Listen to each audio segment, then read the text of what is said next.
Endi bu xabarga diqqat qilasiz vatandosh. Mavzumunda Amerika Jungo savdo kelishimining vaqti belgilanmadi. Prezident Trump bilan Xi Jinpingning oy oxiri o'tkazilgan suhbatida o'zgarish hosil bo'ldi. Mavzular xabar Xinjiangning 9-kuni Amerika ovozidan Xitoy tili programmasi e'lon qilindi. Xabar bunday başlandı. Washington Amerika'nın Jungo'da turuşluq baş elçisi Terry Branstad haftanın 5-günü mundaq ko'rsatdi.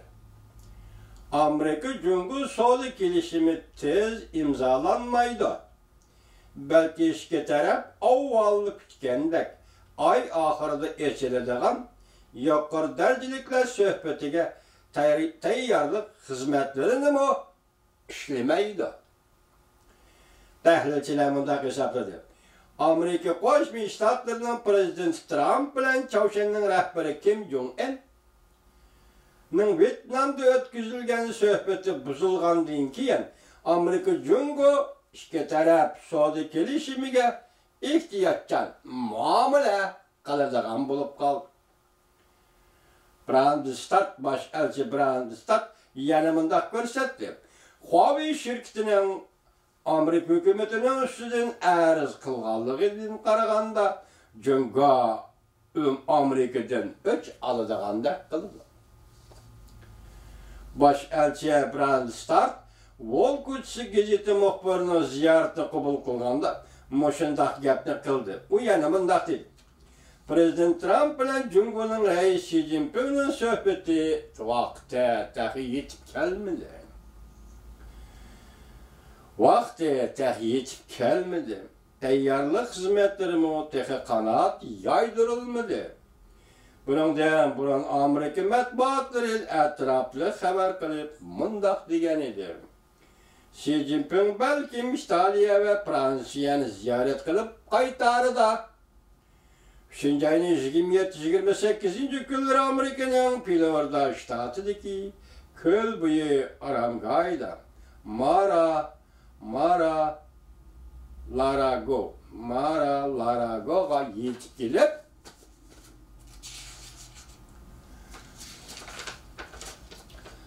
Prezident Trump bilan suhbat o'tkazdi. Balki biroqla Amerika Jungo savdo kelishimini bir taraf qilib, 1 yil davomlashgan Amerika Jungo savdo urushini oyoqlashtirdi deb xabar qilishgan edi matbuotlar. Biz cuma günü dedik, ko'nglimiz g'ash bo'ldi. Prezident Trump Beijingga telegramma yo'llab, endi xabarlar torbetlar degan xil xabarlar chiqib turdi ekan qo'y. Hozir Amerika Jungo ikki davlatning umidvorligi o'tgan oyda o'tkazilgan Prezident Trump bilan Chavshanning rahbari Kim Jong Un suhbatining buzilishi bilan bu umidlar sustlashishga boshladi. Tahlilchilar mundaq hisobladi. Amerika Chavshan suhbatining buzilishi Jungo'ga bir signal berdi.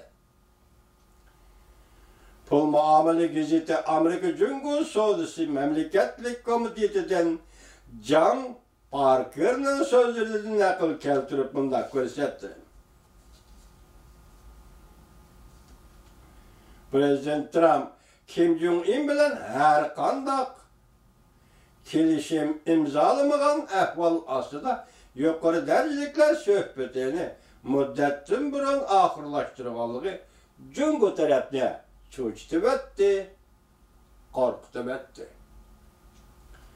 Prezident Trump Kim Jong Un bilan elib borgan suhbatni yuqoridek oxirlashtirgandan keyin muxbirlar kutib olish yig'inida mundaq ko'rsatgan edi Xitoyda 2-oyning 27-28 kunlari. Mening suhbatni tashlab chiqib ketish tayyorligim bor edi. Mening suhbatni Kim Jong Un bilan o'tkazilgan suhbatni tashlab chiqib ketishga tayyorligim bor edi. Har qanday savdodan voz kechish. Asla qo'rqmay keldim.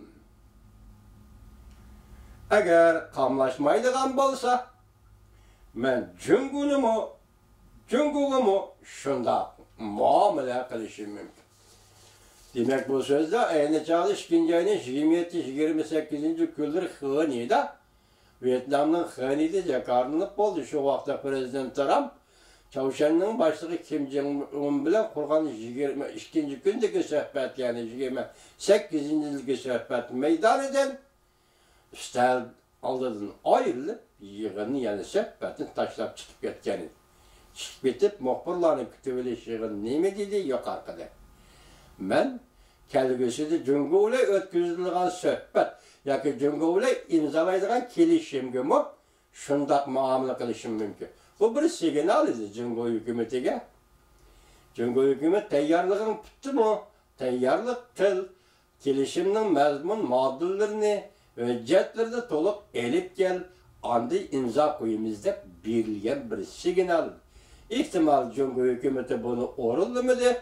Bugun Amerika Qo'shma Shtatlarining Cumhurda turishliq bosh elchisi Terry Branstad nemi dedi? Kelishim to'xtab qoldi. Bir-birini ziyorat qilishmi to'xtab qoldi. Pilorlar kelishim to'xtab qoldi. Ya'ni bundaq aytganda, Amerika Cumhur ikki davlat o'rtasida hozircha kelishim yo'q degan mazmunda yuqoridagi fikrni qildi vatandosh. Bizning juma kuni kechirgan muhokamalik siyimizlik ansirashlarimiz, hatto ko'nglimiz g'ash bo'ldi deyishlarimiz bu bir kecha o'tmaydi tugab ketib, bu g'ashlik endi azar ko'nglimizga bir yo'riqliq yetib keldi vatandosh.